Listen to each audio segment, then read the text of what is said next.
Tinapay mula sa langit. A daily morning devotion with CRC family.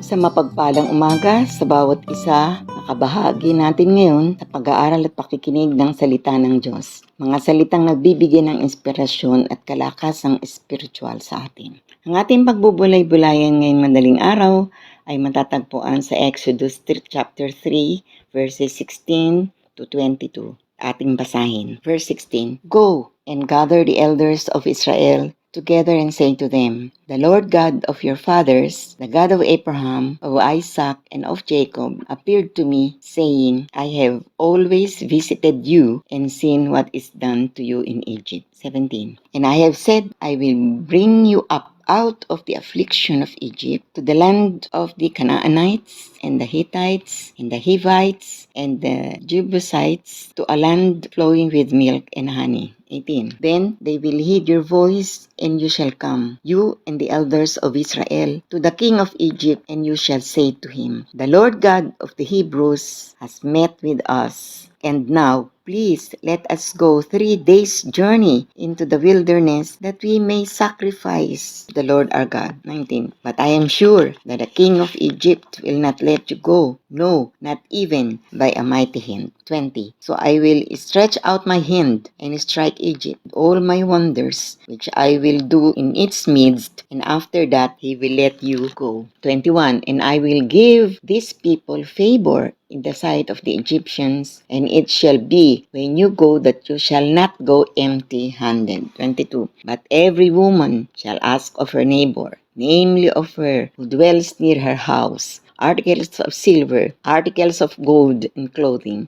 and you shall put them on your sons and daughters, so you shall plunder the Egyptians. Pay manalangin, salamat po Panginoon, at minsan pa, mapahalagahan namin ang iyong mga salitang ipinauunawa sa amin. Sa pamamagitan mo, nabigyan ng tamang direksyon ang buhay ng mga anak mo sa Israel. At maging sa panahon ngayon, kami ay tinuring na mga anak mo ay pinararanas mo ng mga biyayang beyond our comprehension. Kaya sa lahat ng ito, O Diyos, Ikaw ang maluwalhati sa aming mga buhay, sa pangalan ni Jesus. Amen. Sa mga naunang talata, sinabi ng Panginoon kay Moses, di kaila sa kanya ang paghihirap na dinaranas ng mga Israelita sa kamay ng mga Ehipto, ang sakit at pagdaing sa pagiging alipin sa lugar na yon. Kaya't nagpakita siya kay Moses, and he was called to do 3 things for God. Una, he must return to Egypt to fulfill a mission. Pangalawa, to gather the elders of Israel and give instructions to them. 3, to give them a specific message to do. Moses was given a very hard assignment, being an ambassador for God.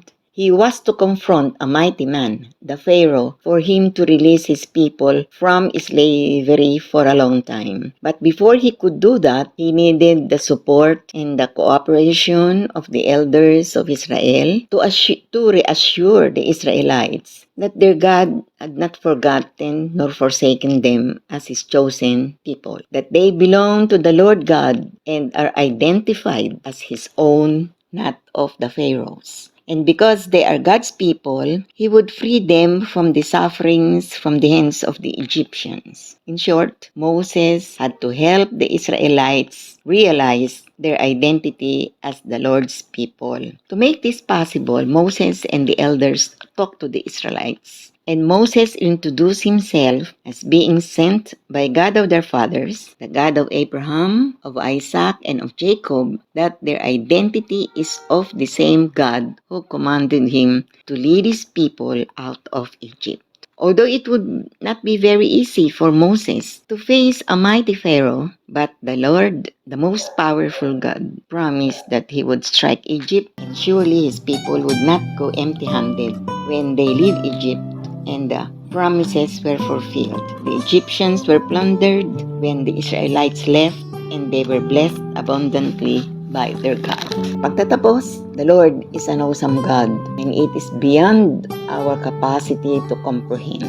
He blesses His identified people far more abundantly that all we ask for or think. The Lord has given everything as what He did to the Israelites. At sa panahon ngayon, tayo rin na kanyang tinawag ay tinuring niyang mga anak, and we should be firm in declaring our identity as His chosen people and children of God. We are a people who establish our identity with a King, none other than Jesus Christ, who continuously lead us to victory. And as Christians who accept, believe, and trust Him, we experience all the blessings promised by Him because we already found our identity as His people, whom He loves eternally.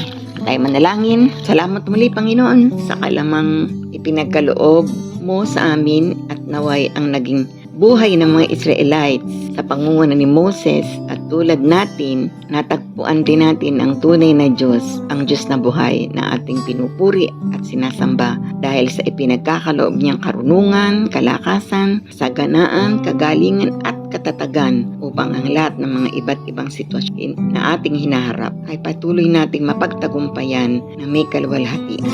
Salamat po o Diyos at lahat ng papuri ay alay namin sa iyo sa pangalan ni Jesus. Amen.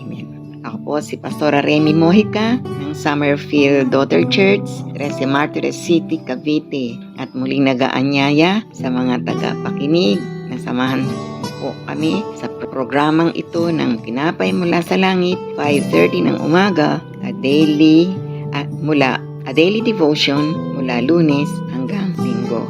Marami pong salamat sa bawat isa.